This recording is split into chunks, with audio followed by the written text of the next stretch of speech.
السلام علیکم، میں ہوں شگفتہ یوسف اور آپ میرا یوٹیوب چینل دیکھ رہے ہیں شگفتہ یوسف اور خوددار معاشرہ۔ آج میری ویڈیو کا عنوان ہے خودی جسم نہیں روح ہے اور روح کو موت نہیں آتی۔ علامہ کا خودی کا نظریہ دراصل اتنا بڑا نظریہ ہے کہ جس کو خود اقبال کچھ اس طرح سے بیان کرتے ہیں۔ سید نذیر نیازی جو کہ علامہ اقبال کے ہم نشین تھے، انہوں نے خود یہ واقعہ بیان کیا کہ میں نے علامہ اقبال سے پوچھا کہ آپ کے فلسفہ خودی کی بنیاد کیا ہے؟ انہوں نے کہا کل فلاں وقت آ جانا، میں تمہیں بتاؤں گا۔ وہ کہتے ہیں کہ میں کاغذ قلم لے کر بڑے جذبے کے ساتھ پہنچا کہ علامہ کسی فلسفہ کی کتاب کا کوئی حوالہ دیں گے، لیکن انہوں نے مجھے کہا قرآن مجید لے کر آؤ اور اس حشر کی آیت نمبر 19 تلاوت کرو۔ وَلَا تَكُونُوا كَالَّذِينَ نَسُوا اللَّهَ فَأَنسَاهُمْ أَنفُسَهُمْ أُولَئِكَ هُمُ الْفَاسِقُونَ۔ اور تم ان لوگوں کی طرح نہ ہو جانا جنہوں نے اللہ کو بلا دیا تو اللہ نے خود اپنا آپ بلا دیا، یہی لوگ نافرمان ہیں اور فاسق ہیں۔ دراصل اقبال اپنے فلسفہ خودی کو اس آیت کی بنیاد پر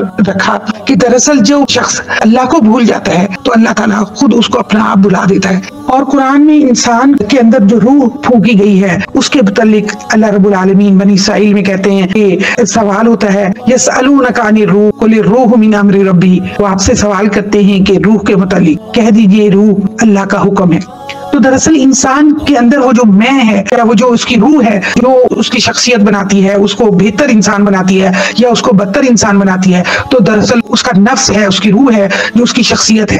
اور اس روح کے لیے قرآن مجید میں دوسری سورہ حجر میں اللہ فرماتے ہیں فَإِذَا سَوَّيْتُهُ وَنَفَخْتُ فِيهِ مِن رُوحِي فَقَعُوا لَهُ سَاجِدِينَ، پھر جب میں اس میں اس کو نیک سک سے درست کر دوں اور اس میں اپنی روح پھونک دوں تو پھر تم اس کے سامنے سجدہ ریز ہو جانا۔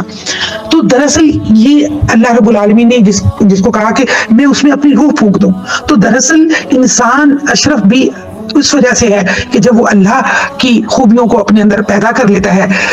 تو وہ دراصل اللہ کا نائب ہونے کا درجہ حاصل کر لیتا ہے، اللہ کی نیابت حاصل کرتا ہے، اور جب وہ نیابت حاصل کر لیتا ہے تو وہ پھر خوددار انسان بن جاتا ہے، اور خوددار انسان ایسا ہے کہ وہ انسانیت کے معراج پر پہنچ جاتا ہے۔ اور علامہ نے انسان کو انسانیت کے درجے پر پہنچانے کے لیے اسی خودی کا نظریہ جو ہے وہ اپنی پوری شاعری میں پیش کیا کہ انسان کو اپنے مقام اور مرتبے کا ادراک اسی خودی کے نظریے سے ہی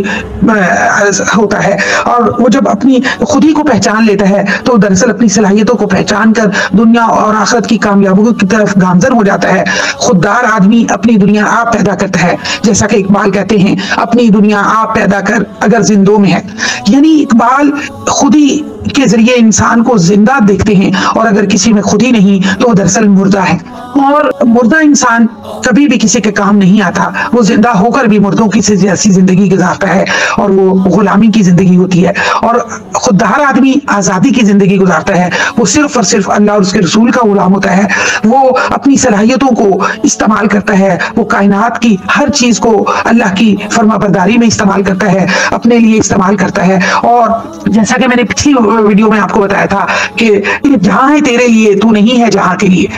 تو دراصل انسان نے اپنی اس پوری کائنات کی چیزوں کو استعمال کر کے اپنی بندگی کو اللہ کے سامنے پیش کرنا ہے، نہ کہ اپنے آپ کو دنیا پر ظاہر کرنا ہے کہ اپنے آپ کو ختم کر لے۔ اور مختصراً یہ کہنے کی بات ہے کہ وسائل کی کمی کا رونا نہیں رونا، بلکہ وسائل کو ڈھونڈ کر اسے آگے بڑھانا ہے اور معاشرے میں اپنا بلند مقام حاصل کرنا ہے۔ جب انسان خود اپنی تربیت کر لیتا ہے تو وہ خودی کے ذریعے دوسروں کی بھی تربیت کرتا ہے۔ جو اختیار اللہ نے مجھے دیا ہے وہ بہت معنی رکھتا ہے، میں اس اختیار کو صحیح رخ پر رکھتی ہوں، اور اس اختیار کو صحیح رخ پر رکھنا ہی دراصل کامیابی ہے۔ اور اقبال ہمیں اپنے پورے کلام میں دراصل یہی سمجھاتے ہیں، اور اسلام دراصل ایک آفاقی دین ہے۔ خودی دراصل ایک سوچ اور ایک نظریے کا نام ہے، اور اقبال کہتے ہیں خودی کو کر بلند اتنا کہ ہر تقدیر سے پہلے خدا بندے سے خود پوچھے بتا تیری رضا کیا ہے۔ یہ دراصل شعر بہت مشہور ہے، اس کے پیچھے اقبال کی سوچ یہ تھی کہ حضرت ابو بکر صدیق اور حضرت عمر جو ایک غزوہ میں آپ صلی اللہ علیہ وسلم نے جب کہا کہ اپنے گھر کا سامان لے کر آئیے، تو حضرت عمر جو ہیں وہ یہ سوچے کہ بھئی میں تو حضرت ابو بکر صدیق بہت آگے بڑھ جاتے ہیں، اور میں جو ہوں آج حضرت ابو بکر صدیق سے آگے بڑھ جاؤں گا، اپنے گھر کا آدھا سامان لے کر آ جاتے ہیں،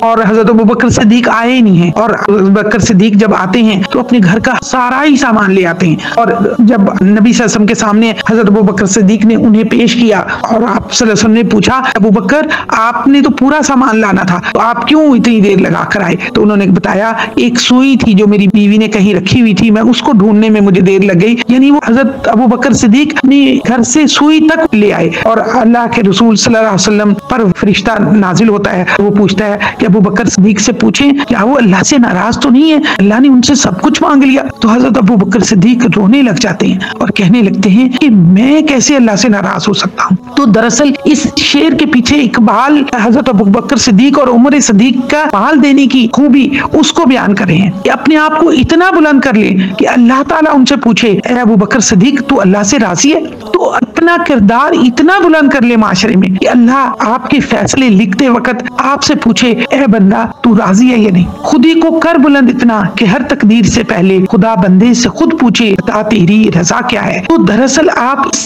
واقعے میں اپنے آپ کو ڈھونڈیے کہ ہمیں خوف ہوتا ہے کہ ہم معاشرے کو اللہ کو کچھ دیں گے تو ختم ہو جائیں گے. معاشرے میں اپنے اندر سے خوف کو ختم کیجیے. اللہ کا خوف ہوگا تو اللہ آپ کو سب کچھ دے دے گا. اور جب آپ ایسے خوف رکھیں گے کہ ہماری صلاحیتیں معاشرے پر لگیں گی تو ہم تھک جائیں گے، ہم ختم ہو جائیں گے، تو نہیں، بلکہ جب آپ سب کچھ لوٹا دیں گے تو اللہ آپ کی ہر چیز کو بڑھا دے گا. علامہ اقبال دراصل خود ہی کو بیدار کر کے ایک ایسا انسان بنانا چاہتے تھے کہ جو اپنے اندر کائنات کی ان تمام قوتوں پر فتح پانے کی صلاحیت پیدا کر لے کہ اس جہان رنگ و بو میں کھونے کی بجائے اللہ کی اطاعت و بندگی کی حدود میں رہتے ہوئے کائنات کی تمام قوتوں کو زیر کر کے اپنے فائدے کے لیے استعمال کریں، اور اپنے فائدے کے لیے استعمال کر کے وہ ایک خوددار معاشرہ بنائے. اور خوددار معاشرہ وہ ہوگا کہ جو کسی کا غلام نہیں ہوگا، جو اپنا روزگار خود مہیا کریں گے. اور ہمارے خوددار معاشرے کا ایک نظریہ بھی یہی ہے کہ ہم اپنے معاشرے کے اندر لوگوں کو خوددار بنائیں، روزگار ان کو فراہم کریں، ان کا گھر لے کے دیں. انسان کی ایک بنیادی ضرورت ہے اس کی چھت اور اس کا روزگار، وہ ہم اس کو فراہم کرنے میں ایک نظام بنائیں. اور انشاءاللہ میری آئندہ کی ویڈیو آپ کو بتائیں گی کہ آپ کیسے لوگوں کے اندر چھوٹی سطح پر کام کرنا شروع کیجئے. انشاءاللہ اللہ تعالیٰ آپ کا حامی و ناصر ہوگا اور معاشرہ ہم خوددار بنانے میں کامیاب ہو جائیں گے. وآخر دعوانا ان الحمدللہ رب العالمین. السلام علیکم ورحمۃ اللہ وبرکاتہ.